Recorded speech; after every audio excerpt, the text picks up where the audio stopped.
नमस्कार, welcome to channel of रचित classes.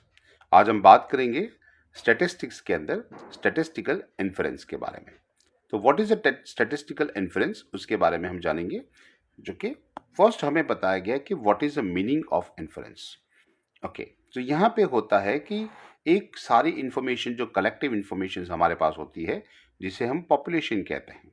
Okay, सो सारी जो पॉपुलेशंस होती है, वो पॉपुलेशन किसी भी तरह की हो सकती है, या फिर वो रियल डेटा हो सकते हैं, या फिर इमेजिनरी हो सकते हैं, या फिर उसको आप नाप सकते हैं, इनफिनिट हो सकता है, या फिर काउंटेबल या फिर अनकाउंटेबल कोई भी चीज़ होगी, तो हम उसके लिए उसका इन्फरेंस फाइंड करेंगे। अच्छा, जो भी आप पॉपुलेशन लेना चाहे, वो चीज़ या तो होगी होमोजेनियस, यानी कि एक समान होगी, जैसे कि यहाँ पे बता रखा है, फॉर एग्जांपल ब्लड सैंपल, यानी आप ब्लड के अंदर जो एक आदमी के बंदे में सॉरी एक आदमी के अंदर जो भी खून होगा, वो जो खून होगा वो सारा एक जैसा होगा। तो इसे हम होमोजेनियस यानी कि इक्वल कहेंगे। दूसरा होता है हेट्रोजेनियस, यानी कि अनइवन यानी अलग अलग। जैसे कि बोला गया कि स्कूल के अंदर बच्चों की हाइट्स क्या होगी। ओके, तो ये जो होता है, वो दो अलग अलग तरह की चीज़ होगी। एक ग्रुप आप जैसे देख सकते हो जिसके अंदर होमोजीनियस यानी कि एक जैसी विशेषताएं हो सकती है। दूसरी होती है हेट्रोजेनियस, यानी कि डिफरेंट कैरेक्टरिस्टिक्स यानी कि विशेषताएं हो सकती हैं। अच्छा, बात करते हैं पॉपुलेशन की। अगर पॉपुलेशन हमारे पास होमोजेनियस है, तो कोई ज़रूरत पड़ती ही नहीं। That is not necessary to test sample for a significance, क्योंकि उसके सिग्निफिकेंस लेवल सबके एक समान होता है। ओके, अगर वो इन्फॉर्मेशन जो हमारे पास है, उसमें एक बूंद आपने टेस्ट कर लिया, जैसे कि ब्लड सैंपल, तो उसमें जो इन्फॉर्मेशन मिलेगी वो सब में इक्वल होगी। लेकिन जब बात होती है हेट्रोजेनियस के बारे में, यानी अलग अलग चीज़ों के बारे में, तो हमें क्या करना पड़ता है, जो चीज़ हमारे पास है वो one particular sample will not give the complete information. वो हमारे पास कंप्लीट इन्फॉर्मेशन प्रोवाइड नहीं करती पूरे पॉपुलेशन के बारे में। ये प्रॉब्लम होता है इन्फ्रेंस, यहाँ पे इन्फ्रेंस फाइंड करने की ज़रूरत पड़ती है। अच्छा, तो यहाँ पे शुरू करते हैं स्टेटिस्टिक्स के अंदर क्या होगा। इन्फ्रेंस जो होता है, inference refers the process of selecting and using the sample information.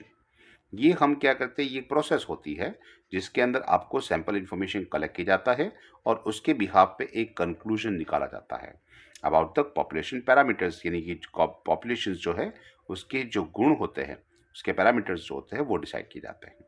अच्छा, ये एक प्रोसेस होता है जो कि हर एक के अंदर, हेट्रोजीनियस के अंदर अननोन होता है, यानी अलग अलग डिफरेंट होता है। उससे नोन प्रोसेस, यानी अननोन पॉपुलेशन फ्रॉम से नोन पॉपुलेशन में उसमें कन्वर्ट करने की एक मूविंग प्रोसेस होती है, जिसे हम यहाँ पे इन्फ्रेंस करते हैं। अच्छा, यहाँ पे नेचर ऑफ प्रॉब्लम्स के हिसाब से देखा जाए तो दो तरह की प्रॉब्लम्स हो सकती है, और वो उसमें दो तरह के टेक्निक यूज़ कर सकते हैं। पहली टेक्निक होती है जिसे कि हम कहते हैं एस्टिमेशन।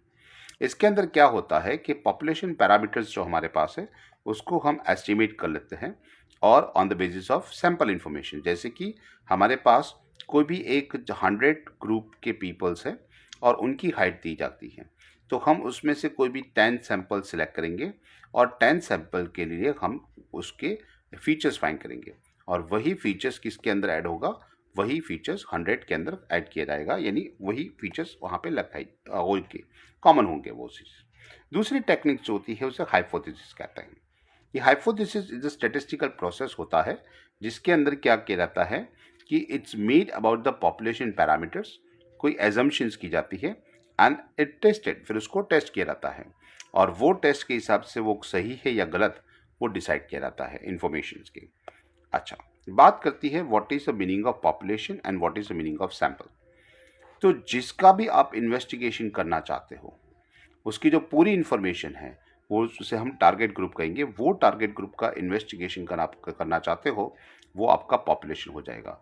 जैसे कि आप बच्चों की हाइट के बारे में डिस्कस करना चाहते हो, तो टारगेट ग्रुप जो है स्कूल पीपल्स है, और इन्वेस्टिगेशन करना चाहते हो हाइट्स की, तो वो टारगेटेड ग्रुप यानी सारे के सारे 100 बच्चे हैं, तो के 100 बच्चों का आप उसे पॉपुलेशन कहोगे। लेकिन वही पॉपुलेशन में से आप डेटा कलेक्ट करोगे, जिसे हम सैंपल कहेंगे। जैसे 100 में से हमने 10 बच्चों का डेटा कलेक्ट किया, तो वो हो गया हमारा पास सैंपल। ये सैंपल क्यों करना पड़ता है, जबकि पॉपुलेशन काफ़ी बड़ा है। हमने यहाँ पे 100 लिखा है, जैसे कि हम यहाँ पे 100 की जगह उसको 1000 या 10,000 या 1 लाख कंसिडर कर लें, तो सबका टेस्टिंग करना है, सारे सबके डेटा अवेलेबल नहीं होते हैं, तो ऐसे केसेस के अंदर उसमें से सैंपल लिए जाते हैं और वो सैंपल को टेस्ट किया जाता है। अच्छा, नेक्स्ट बात करते हैं parameters and statistics. What is the parameters?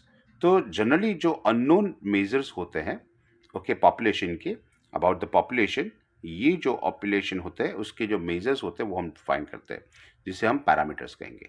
Okay उसके अंदर पहले मीन वैल्यूज फाइंड करेंगे जिसे हम म्यू के नाम से जानते हैं, वेरिएंस जिसे थीटा स्क्वायर कह सकते हैं, या स्टैंडर्ड डेविएशन जिसे थीटा से कंसिडर करेंगे, और प्रपोर्शन जो है तो कैपिटल पी से कंसिडर करेंगे। इसी तरह से वही पॉपुलेशन में से हम थोड़े बहुत सैंपल एनालाइज करेंगे और उसको हम जो कहेंगे उसे हम स्टैटिस्टिक कहेंगे। और स्टैटिस्टिक्स के अंदर हमारे पास उसकी जो सैंपल का मीन मीडियन होगा उसे हम एक्स बार कंसिडर करेंगे, वेरिएंस को एस स्क्वायर, स्टैंडर्ड डिविएशन को एस और प्रपोर्शन को स्मॉल पी कंसिडर करेंगे। तो इसी तरह से जो पॉपुलेशन में से जो इंफॉर्मेशन कलेक्ट की जाती है उसे हम पैरामीटर्स कहते हैं, जो कि सैंपल में से बनाई जाती है उसे हम स्टैटिस्टिक्स कहा जाता है। ओके नेक्स्ट बात करते हैं यहाँ की, अगर आप पैरामीटर्स फाइंड करने की बात करें तो अगर उसका मीन फाइंड करना है जिसे हम म्यू से कंसिडर करते हैं तो यहाँ पे हो जाएगा सिग्मा कैपिटल एक्स, ओके, और capital X upon capital N, जबकि उसका स्टैंडर्ड डिविएशन फाइंड करने के लिए X minus mu whole square upon capital N किया जाता है। जबकि प्रपोर्शन फाइंड करना है तो हम जो number of proportions observation of x है उसको total number of proportion observation यानी कैपिटल एन से डिवाइड कर लेंगे। इसी तरह से हम सैंपल के बारे में देखा जाए तो सैंपल मीन को हम एक्स बार कहते हैं, जिसमें सिग्मा एक्स अपॉन एन, यहाँ पे स्मॉल एन होगा क्योंकि स्मॉल एन हमें डिनोट करता है सैंपल के बारे में, और कैपिटल एन जो भी डिनोट करता है वो पॉपुलेशन के बारे में डिनोट करता है। तो इसके अंदर स्टैंडर्ड डिविएशन अगर फाइंड करना है तो उसकी फॉर्मूला में यहाँ म्यू की जगह एक्स बार लग जाएगा और नीचे एन की जगह एन माइनस वन लिया जाएगा। तो ये इंफॉर्मेशन हमारे पास है जो हमें पता चलती है। उसके बाद आती है standard error that is SE, और स्टैंडर्ड डेविएशन जिसे कहते हैं ST. Okay standard deviation is a sampling distribution, वो है as a sample statistics measures in a sampling, और sampling error is known as a standard error.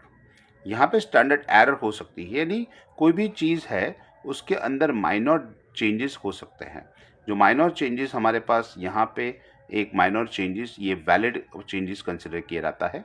तो ये valid changes जो होते हैं उसे हम स्टैंडर्ड एरर कहते हैं। यानी अगर उसमें -0.25 या फिर एक एग्जाम्पल यह रहता है या फिर +0.25 हुआ तो इट्स वैलिड, उससे ज़्यादा उसमें वैलिड नहीं किया जाएगा तो ये स्टैंडर्ड एरर कहला जाएगा। Okay. While difference of this population observations and the population mean is measured, जब आप उसको नापते हो तो standard deviation of population find किया जाता है, जिसे एसई ऑफ एक्स बार कहते हैं, जिसे theta upon under root N या फिर S upon under root N के हिसाब से दिया जाता है। अगर वही हमें प्रपोर्शन में फाइंड करना है तो P Q upon N under root में किया जाता है। अच्छा, अब अलग अलग सैंपल डिस्ट्रीब्यूशन की मेथड्स यूज की जाती है। जब से पहले आता है जेड डिस्ट्रीब्यूशन।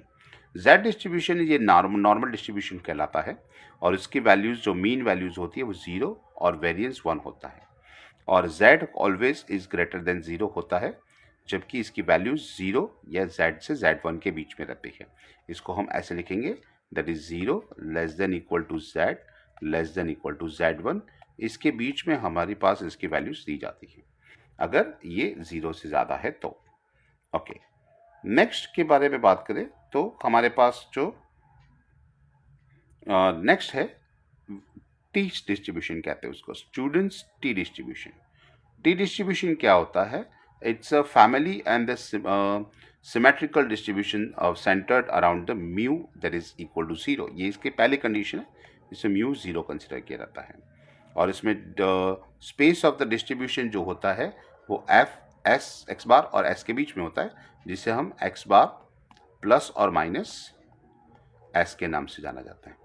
यानी उसमें माइनर चेंजेस यानी एक्स बार माइनस एस और एक्स बार प्लस एस के बीच में वेरिएंस होता है, तो ये उसका स्पेस कहलाता है, तो space of the distribution. Okay चलो, उसके बाद हमारे पास होता है degree of freedom of the parameters of the T distribution. तो डिविजर यहाँ पे होता है n-1 in a formula and the sample variance s square is called as a number of degree of freedom जिसे डी एफ कहते हैं, जो S square यानी उसके जो कह सकते हैं स्टैटिस्टिकल इंफॉर्मेशन है उसके हिसाब से वो इसके डिपेंड करता है। और एक डिस्ट्रीब्यूशन मैथड है जिसे हम चाई स्क्वायर कहते हैं। ओके, तो चाई स्क्वायर जो होता है it's an continuous distribution method होती है ये, और यहाँ पे with the N degree of freedom it the distribution of the sum of the square of the independent standard and normal random variables. या रैंडम वेरिएबल्स की जो होता है उसके सम ऑफ स्क्वायर्स उसके स्क्वायर्स लिए जाते हैं। एज्यूम यहाँ पे पॉजिटिव वैल्यूज की जाती है, और ये डिस्ट्रीब्यूशन जो होता है इसे पॉजिटिव स्क्यून भी कहते हैं। ओके, यहाँ पे डिग्री ऑफ फ्रीडम जो होता है that is an is always greater than 30। Okay, और इसका अप्रॉक्सीमेट वैल्यू नॉर्मल कर्व के अंदर होता है, जो कि हम नॉर्मल डिस्ट्रीब्यूशन के अंदर यूज करते हैं, वो नॉर्मल डिस्ट्रीब्यूशन कर्व के अंदर यहाँ पे मेजर किया जाता है। चाई स्क्वायर उसका जो मीन होता है म्यू, जो एन के इक्विवेलेंट होता है, और उसका जो स्टैंडर्ड वेरिएंस होता है वो 2n की तरह होता है। ये इसकी प्रॉपर्टी है। अच्छा, अब बात करते हैं एग्जाम्पल की। तो एग्जाम्पल के अंदर यहाँ पे एक एग्जाम्पल लिया गया है, जो एग्जाम्पल्स के बारे में डिस्कस करेंगे नेक्स्ट लेक्चर के अंदर। तब हम इसके बारे में सारे एग्जाम्पल्स डिस्कस करेंगे, और किस तरह से कौन से एग्जाम्पल होंगे वो भी डिस्कस करेंगे। Have a good day.